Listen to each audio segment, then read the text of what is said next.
সবাই জানে 25% পেমেন্ট পেয়ে রাজশাহীর ক্রিকেটাররা মাঠে ফিরেছে, কিন্তু এখনো 1 টাকাও পেমেন্ট বুঝে পায়নি রাজশাহীর একাধিক ক্রিকেটার।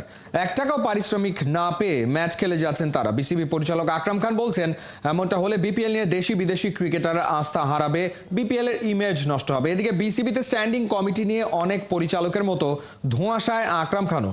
নাইয়ান বিন জসিমের রিপোর্ট।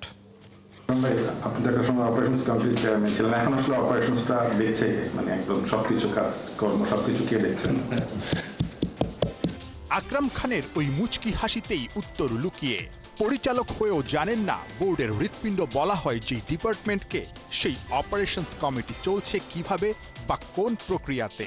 অবশ্য দোষটা একদমই দেয়া যাবে না আকরাম খানকে, কারণ ক্রিকেট বোর্ড চলছেই অদ্ভুত উটের পিঠে চড়ে।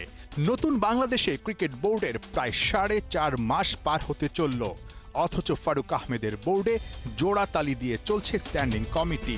মাঠের অলরাউন্ডার আমি, আর ঘরের allrounder Tilex. Tilex toilet cleaner, clean মানেই টাইলক্স।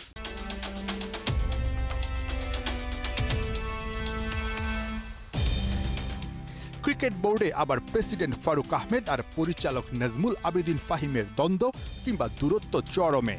পরিচালক হিসেবে অনেকেই যেন বোর্ডে নেই, থেকেও সবকিছুতেই ধোঁয়াশা স্পষ্ট। না, আমার তো যে ইয়েটা আছে আমি সেটা জানি, যারা মনে করেন আমি, বাট ওইভাবে কোনো কিছু আমার কাছে আসেনি কি কোথায় আছে আর কি। 2-3 দিনের মধ্যেই বিসিবির বোর্ড সভা হবার কথা। স্ট্যান্ডিং কমিটি নিয়ে পরিষ্কার ধারণা নাকি পাওয়া যাবে ওই সভার পরে।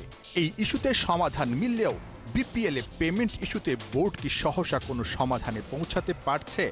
আমাদের দিয়ে যারা এমন করতেছে তারা আমাদের পেমেন্ট নেই, এমন অনিশ্চয়তা নিয়ে খেলতেও কিন্তু খেলাটা পারফরমেন্স করাটা অনেকের জন্য কঠিন হয়ে যায়। চট্টগ্রামে বোর্ড প্রেসিডেন্ট ফারুক আহমেদ আর পরিচালক আকরাম খান দুর্বার রাজশাহীর মালিক পক্ষের সঙ্গে বসে সমাধানের চেষ্টা করেছেন।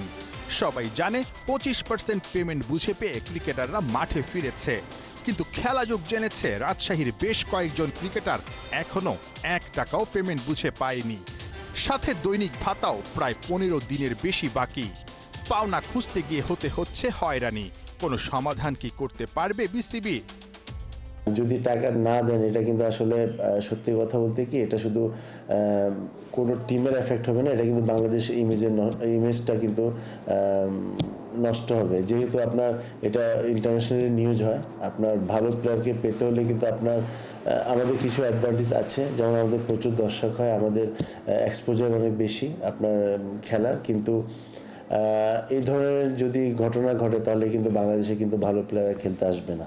সেই জিনিসটা আমাদেরকে মাথায় রাখতে হবে এবং এই জিনিসটা খুব সুন্দরভাবে আমাদেরকে হস্তক্ষেপ করতে হবে যেন এই জিনিস যেন না ঘটে। ঢাকার দ্বিতীয় পর্বের আগে মিরপুরের হোম অফ ক্রিকেট রঙিন সাজে সাজছে, কিন্তু পারিশ্রমিক না পাওয়া ক্রিকেটারদের আর্তনাদে এ সব কিছুই ফিকে হয়ে যাচ্ছে।